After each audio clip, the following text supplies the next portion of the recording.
Ya, selamat pagi juga rekan Dudi dan juga pendengar PR dimanapun Anda berada. Saat ini saya Fauzi berada di kawasan El Royale Bandung.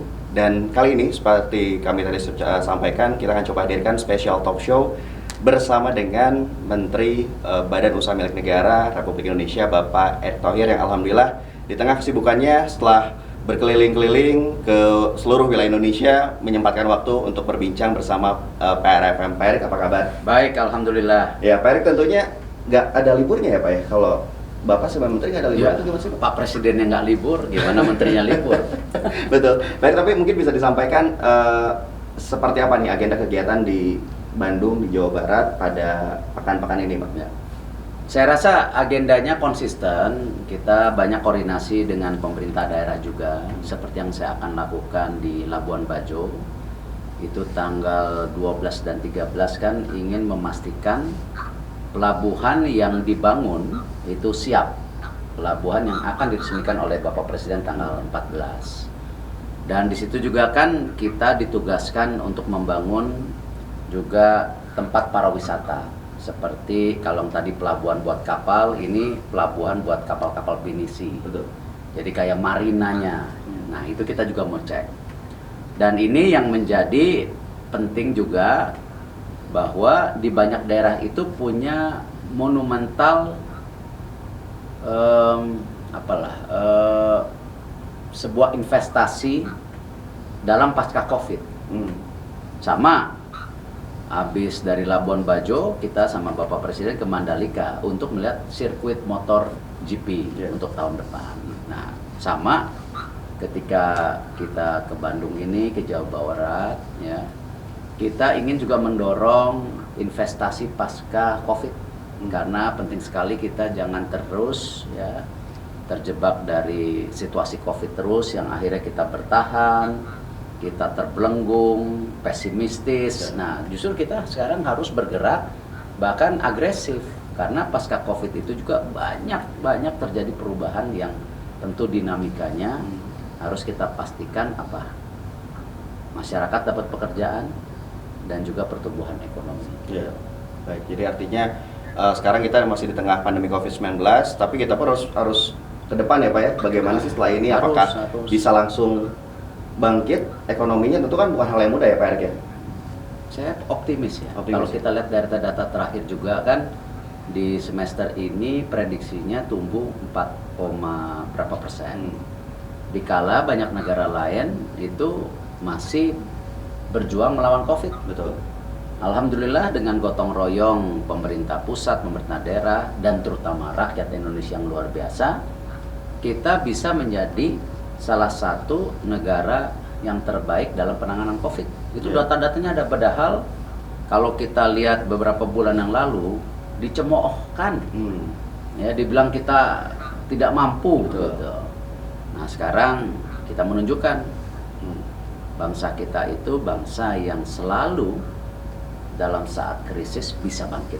Nah, luar biasa bangsa kita ini. Betul, itulah optimisme yang harus ditumbuhkan ya Pak. Karena dengan optimisme insya Allah ketika kita berpikir positif, aura-aura positif dan juga semoga hasilnya pun bisa positif ya. Amin. Pak Erick, BUMN khususnya di peran Covid ini sangat vital. Kita tahu ada Bio Farma begitu. Jadi tadi saya sempat sampaikan ke Pak Erick, banyak yang bertanya Pak soal vaksin buatan Indonesia apa? Gimana nih Pak progresnya Pak? Jadi kan memang awalnya ya kita terima kasih juga kepada Bapak Presiden yang saat itu menugaskan saya untuk mencari vaksin. Dan sejak awal saya sampaikan vaksin ini adalah sesuatu yang harus dilakukan seperti sakit polio, atau kita mau umroh haji harus ada meningitis, ya memang seperti itu. Ya. Memang banyak masyarakat juga ragu-ragu. Saya pun ragu-ragu awalnya. Tetapi kan tidak mungkin kita pemerintah ya, ingin mencelakakan diri kita sendiri, apalagi masyarakat, nggak mungkin. Dan vaksin ini memang harus menjadi bagian dari tadi perang melawan Covid selain memakai masker. Nah, itulah ketika saya pergi ke Cina waktu itu, ke Inggris, lalu alhamdulillah kita sekarang punya vaksin yang cukup. Sehingga kalau kita lihat hari ini kita dalam penanganan COVID, terima kasih kepada masyarakat ya yang percaya juga mau divaksin begitu kan. Jadi kita bisa menanganinya. Nah, tapi kan ini semua vaksin impor. Yeah. Nah, tidak mungkin kita impor vaksin terus. Nah, karena itu Bio Farma kemarin melakukan beberapa inisiasi. Satu, bekerja sama dengan para universitas di Indonesia, lembaga research untuk coba mencari alternatif vaksin merah putih. Nah, tidak cukup di situ, kita juga harus plan B, gitu kan? Kalau hidup itu kan mesti ada plan A, plan B. Kita juga berbicara dengan universitas besar di mancanegara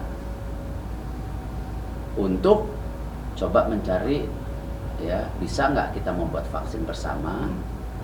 Tapi istilahnya kalau ya itu industri tekstil gitu kan, nah, kita nggak mau jadi tukang jahitnya. Betul. Ya kadang-kadang kan kalau industri tekstil ini merek ini dijahit di sini nggak mau. Kita beli vaksinnya, kita bikin di sini. Nah, tapi beli vaksin itu kita sama-sama menemukan bersama. Nah, makanya kita waktu itu kerjasama dengan Baylor University ya, dari Amerika yang sekarang sudah terdaftar di WHO nomor 121 dan kita udah daftar juga ke BPOM, Menteri Kesehatan, vaksin BUMN. Nah, merah putih BUMN sama saja. Maksudnya tidak impor, buatan kita. Betul. Nah, kita harapkan kita bisa mulai produksi di Mei tahun depan. Mei tahun depan ya. Ya, jadi kita nggak tergantung impor. Kemarin masih impor Yeah. memang. Ya, emang seperti itu, Betul. ya kan. Nah, tapi kedepannya ya kita harus punya vaksin sendiri. Kita kan negara besar. Iya. Target Masa berapa? beli vaksin terus? Target Apa ya? 2022. 2022 bulan Mei. 2022 bulan Mei. Jadi bisa dikatakan semoga saja ya berlangsung dengan lancar begitu Pak Ya, Bismillah. Ya, Bismillah. betul. Nah, itu soal vaksin dan juga sekarang mungkin nyatanya di lapangan, contohnya banyak interaksi ke PRFM Pak Erik, banyak warga yang bilang saya mau vaksin Pfizer, saya mau vaksin Moderna gitu. Nah, ini banyak nggak masuk ke Gini, itu Pak Erik nih? Kan jumlah vaksin terbatas. Iya. Kita memastikan vaksin yang dibawa oleh pemerintah ke Indonesia atau dibantu dari negara lain itu sudah lolos uji WHO. Jadi semua vaksin bagus, gitu. Udah lulus WHO, gitu kan? Dan udah dicek BPOM. MUI juga terlibat. Jadi semua vaksin bagus. Nah, justru karena keterbatasan ini, ya kita gunakan apa saja. Nanti tahun depan vaksin buatan sendiri, gitu dong. Betul. Jadi, kalau sekarang ya kita makan, ya. Saya mau ayam, saya mau daging. Ya di depan kita ada tempe tahu. Masa terus nggak dimakan? Ya makan dulu. Betul. Ya kan, yang penting makan sehat gitu. Nah, besok makan ayam boleh gitu kan. Nah, saya sangat mendorong kembali masyarakat ya sama di awal-awal ini vaksin buatan Cina gitu. Katanya kalau habis pakai vaksin buat Cina, bahasa Cinanya lancar. Nah, terus ditanya juga vaksin buatan Inggris, nanti bahasa Inggrisnya lancar. Ya enggak lah. Vaksin itu kan buat ketahanan tubuh kita. Ini kan kadang-kadang ya mohon maaf masyarakat kita itu sering terjebak polemik perbedaan. Padahal kekuatan bangsa kita itu kan gotong royong, Bhinneka Tunggal Ika. Ya. Jadi sama-sama lah, apalagi era sekarang kita jangan terus ya, saling menyalahkan, tapi kita harus sama-sama tadi saling mendukung. Gitu. Betul, bisa dikatakan ya. Apalagi sekarang banyak informasi hoax, banyak yang istilahnya daleman banget ya lihat bangsa kita tuh. Dan gini lah, buat gitu ya. umat beragama juga kan kalau gibah, menggunjing, gosip-gosip yang tidak penting, mestinya kan juga itu sesuatu yang tidak baik di semua agama. Betul. Ya di agama saya Islam ya itu jelas tidak baik. Kalau kita di era demokrasi ini menyampaikan pendapat itu hal yang biasa. Tapi bukan tadi sesuatu yang hoax atau tipu-tipu, nggak boleh. Kalau berbeda pendapat gitu, Akang kunaon jenggotan, saya nggak pakai jenggot nih kan gelimis gitu. Ya gimana, nggak bisa numbuh jenggotnya. Nah kayak gitu-gitu kan ya nggak usah diperdebatkan gitu, ya kan. Nah hal-hal ini yang saya rasa ya kembalilah pada situasi ini kita harus saling tadi mendukung, ya, bergotong royong, saling memahami. Yang penting kita fokus penanganan COVID dan kebangkitan ekonomi itu. Ya itulah bisa dikatakan ya, kita harapannya bisa sesuai dengan rencana itu ya, Pak Erik ya. Pak Erik, kemarin saya sempat baca berita bulan Juli, kalau nggak salah bulan Juli Pak Luhut sempat meminta Pak Erik untuk ini nih, terutama BUMN agar pengelolaan limbah medis.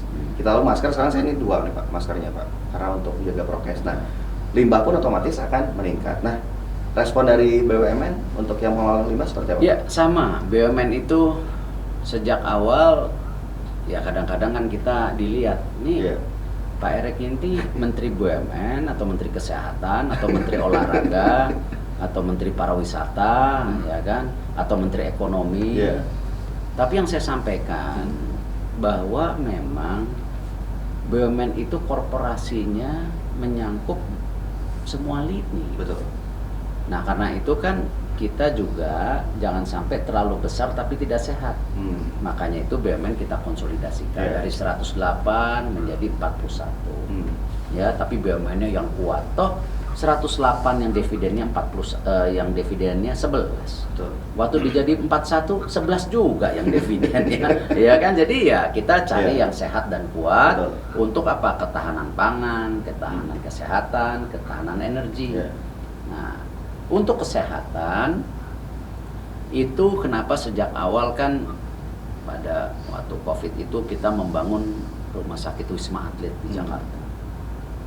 Ya bekas Wisma Atlet Asian Games kita jadiin rumah sakit buat COVID. Lalu cari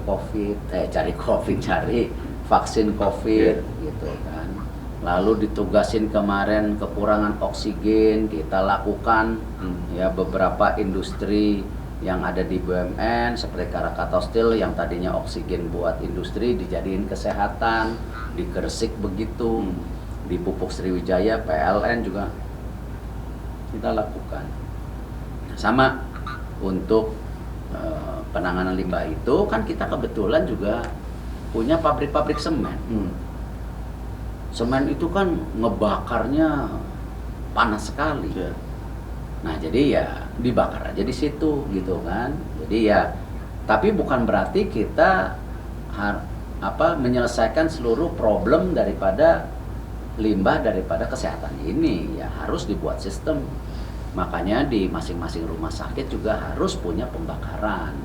Itu ya saling gotong royong. Masa dibuang ke pinggir jalan akhirnya rakyat kita kena racun ya kan nggak boleh. Tanggung jawab moral itu penting.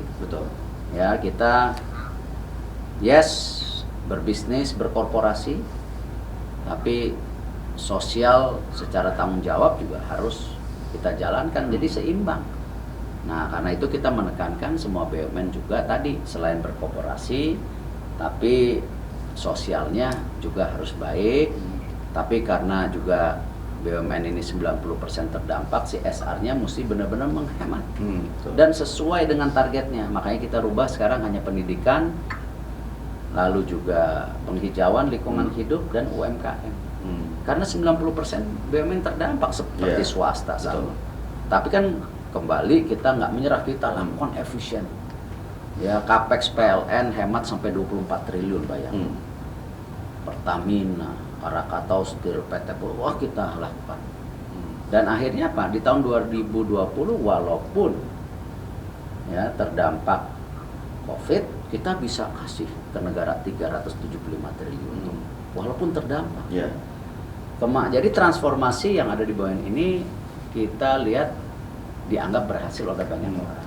Ya secara ekonomi, tapi kemarin juga Komite ASN memberikan penghargaan transformasi kepegawaian BUMN juga yang terbaik di Indonesia.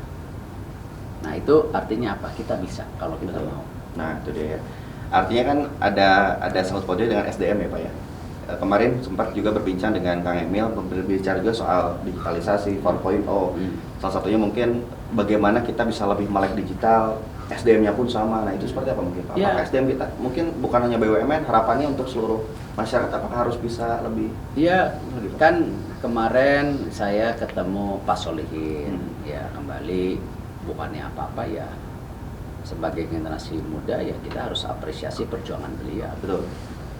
Lalu saya ketemu Pak Gub. Apa diskusinya tadi sama seperti Mandalika, Labuan Bajo. Ini rencana ke depan pembangunan ekonomi di Jawa Barat seperti apa? Kebetulan kan BUMN sendiri punya footprintnya apa di industri Subang. Kita juga ikutan di Patimban, di airport. Nah ini yang kita lihat ekosistemnya seperti apa. Kita kan diskusi. Iya. Apalagi saya akan ke Dubai ya untuk Dubai Expo, lalu juga G20 di Itali. Terus ada juga mengenai lingkungan hidup di Glasgow bersama Bapak Presiden. Ini kan bagus juga. Lagi jalan-jalan ini sekalian juga ya kita promosi Indonesia, jualan mengenai Indonesia. Kan kita perlu investasi sehingga ada pembukaan lapangan kerja. Nah kebetulan Pak Gub juga ke sana. Saya bilang kalau gitu jualannya kita samain. Jangan beda-beda, kita samain. Pak Gub ketemu menteri titik-titik, saya ketemu menteri titik-titik. Tapi bahan proposalnya sama. Kalau beda-beda liar, ya kan? Yang satu ke Lembang, yang satu ke Cakem ya. Nanti negara yang mau invest nih maunya mana sih yang mau diinvest gitu. Nah ini kita coba koordinasikan. Nah kembali ke pertanyaan itu kan sama. Saya juga kemarin ketemu generasi muda di Jawa Barat. Mereka juga sangat concern mengenai industri 4.0. Lalu saya juga ketemu ya kan tokoh-tokoh budaya. Sunario, Bimbo tadi malam sama mengenai budaya ini gimana? Ya memang digitalisasi ini mendistrupsi. Tapi bukan hanya digital, saya bilang anak mudanya yang juga distrupsi gitu. Nah ini sebuah era yang memang berubah. Nah karena itu kita harus menyiapkan roadmap. Mana pekerjaan-pekerjaan yang hilang karena digital. Mana industri atau korporasi atau bisnis atau usaha berubah karena digital. Ini kan sudah masuk first wave. First wave itu kan ada e-commerce, ya turunannya transportasi, F&B, makanan dan lain-lain. Ya, ini sekarang masuk second wave yang namanya edutech, healthtech, fintech, tech semua itu. Media tech kalau gitu. Nah ini kan harus kita lakukan. Tadi sama seperti yang saya sampaikan. Ini bukan waktunya kita mengeluh atau bertahan, tapi kita harus mengantisipasi perubahan ini. Dengan apa? Membuat roadmap bersama. Ini ke arah mana? Sama. Saya tanya Jawa Barat ke arah mana ke depan? Sok, yuk kita sama-sama gitu kan? Untuk masyarakat yang mengeluh, yuk sama-sama kita buat roadmap supaya kita punya planning supaya mengantisipasi perubahan. Kan harus dilakukan. Kan kita negara besar. Nah itulah yang saya tekankan bahwa kita ini benar-benar harus punya strategi besar. Saya sendiri alhamdulillah punya pemikiran merdeka berdaulat. Apa artinya? Pangsa pasar kita jangan dipakai untuk pertumbuhan negara lain. Tapi pasar kita harus dioptimalkan untuk pertumbuhan Indonesia. Gitu. Jangan industri 4.0 yang kerja orang asing. Gitu kan, kita diatur oleh robotik, bukannya kita ngatur robot, kebalik gitu kan.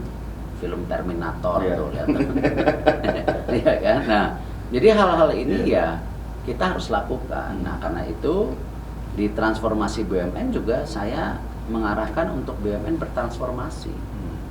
Harus siap digital dan inovasi. Yang namanya R&D, udahlah fokus kerjasama sama universitas, jangan berdiri sendiri. Pembangunan talenta yang siap dalam perubahan. BUMN juga difokusin bisnisnya, sekarang hotel digabungin, ya rumah sakit digabungin, tapi untuk apa? Untuk bagus. Gitu. Ya, nah sama di Merdeka Berdaulat juga prinsip-prinsip yang saya yakini ya tadi, pasar kita untuk pertumbuhan ekonomi kita, jangan asing. Yeah. Itu. Nah, alhamdulillah saya rasa kami di BUMN juga akan melakukan investasi juga di Jawa Barat selain yang didiskusikan oleh Pak Gubernur. Rumah sakit BUMN yang tadinya punya Pertamina, Pelindo, PTPN terpisah-pisah, kita sekarang konsolidasi. Ya, alhamdulillah kemarin pada saat COVID kan makanya kita siap dan dikasih penghargaan lagi dari negara Asia sekarang salah satu yang terbaik gitu. Tadinya rugi 28 miliar, sekarang untung 300 miliar. Nah kita lakukan juga investasi. Itu kita akan insya Allah bangun rumah sakit otak dan jantung di Bandung. Di Bandung ya? Iya, kan di Jakarta udah ada. Betul. Di Bandungnya masa yang kena serangan jantung Terus ke musik Jakarta. Betul. Nah, gitu. Kita bangun di Bandung. Tunggu tanggal mainnya. Tunggu tanggal mainnya ya, Kita di Bandung ya. Nah, jadi kita Iya. terlepas kita berkoordinasi dengan pemerintah daerah, ya kita juga melakukan investasi-investasi ya di Jawa Barat ini. Betul. Gitu. Sama-sama lah. Ya masa Jawa Barat seperti ini kan harus bangkit. Harus lebih maju ya. Ya harus lebih ya. maju. Tadi sedikit ngomong soal Bandung. Nah, saya ingin tanya nih Pak, arti Bandung dari seorang Erick Thohir apa nih? Waduh. Ibu saya tuh kan orang Kadipaten. Oh.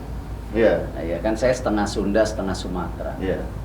Ya, ibu saya gedenya di Jalan Bungsu.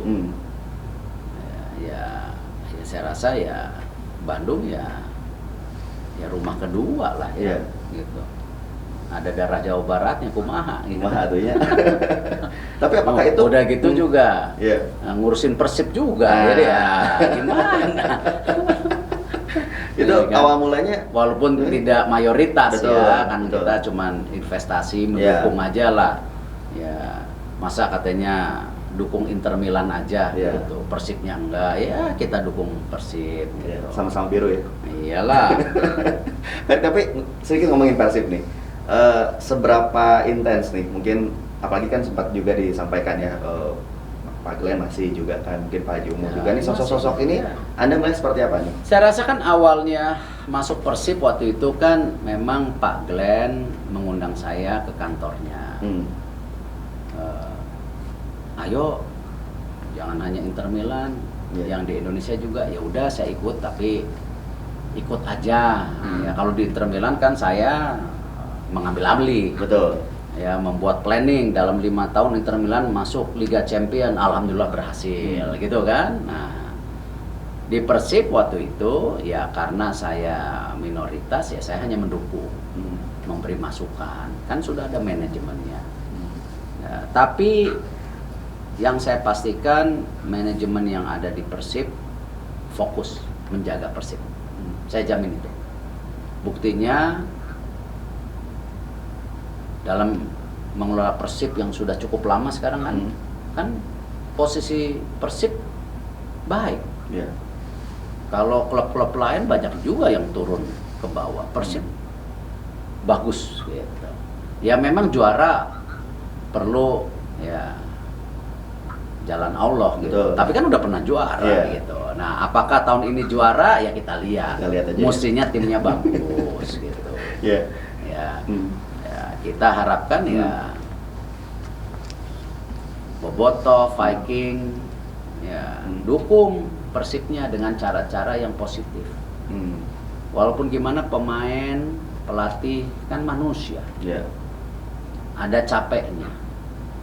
Cuman kalau dimarahin terus ya nanti jatuh semangatnya. Justru mesti didorong. Kita marahin mereka kalau Ya kan, gini, kalau saya punya prinsip begini, kalau dia sudah main bagus, tapi kalah, saya tetap apresiasi. Kalau saya filosofinya di olahraga begitu. Betul. Sudah main bagus, tapi kalah, kita harus apresiasi. Saya malah sering marah apa? Kalau main nggak ada gregetnya. Nah, menang tapi menangnya karena ya untung, marah saya. Jadi saya selalu mendorong para atlet saya, kan saya juga investasi juga di Oxford United di Inggris. Saya ingin mereka memberikan yang terbaik. Nah, betul. Hasilnya nomor 2. Nah. Nah, kita juga sebagai supporter, apalagi kan saya sekarang supporter, bukan manajemen di Persib. Betul. Kan udah nggak ada namanya. Iya. Ya, kita harus menjadi bagian tadi, membangkitkan pemain. Cuman kalau mainnya jelek ya kita marahin. Nah, itu ya. Baru ya. Wajar ya. Iya, tapi kalau udah mainnya bagus kalah ya nasib. Iya. Tapi Persis bagus sekarang mainnya. Ya, kita lihat lah. Ya, ini kalau di Persis lumayan turun. Nah, kita lihat lah ya. Betul. Ya, targetnya kan cukup berat. Iya. Persaingan di Liga 2 ini waduh. Bintang Tebal semua. juga, Bintang tebal semua. juga kayak Liga 1 ya. Kita Betul. coba kemarin menang sekali, seri sekali. Ya kita lihatlah, kita berdoa. Betul. Tapi kita juga membentuk tim yang secara serius ya. Kebetulan di situ kan yang tiap hari bukan saya. Mana bisa saya. Iya. Anak Aga ya, saya betul. ya di sana. Dia belajar lah. Walaupun usianya 21. Ya kan baru 21, belajar lah. Sebelum ke Real Madrid ya. Hah? Amin. Iya. Oke. Siap, karena waktu terbatas, Pak Erick terima kasih sudah menyempatkan waktu No. FM dan juga semoga ini menginspirasi ya. Dan tadi intinya adalah perbincangan kami, kita harus berpikir positif agar kita bisa bangkit, kita bisa maju, yakin Indonesia bangsa yang besar, kita harus bersatu, jangan terpecah belah karena berbagai isu yang ya mungkin nggak oke lah ya. Semoga kita harus semangat. Terima kasih Pak Erick. Harus semangat, harus kompak. Ya. Rukun menjadi kunci kebangkitan, rukun menjadi kunci pertumbuhan. Forza Internasional. Forza Inter. Terima kasih, mungkin saya Muhammad Fauzi bersama Bapak Erick Thohir, Menteri BUMN dalam special talk show lebih dekat bersama Bapak Erick Thohir. Kembali.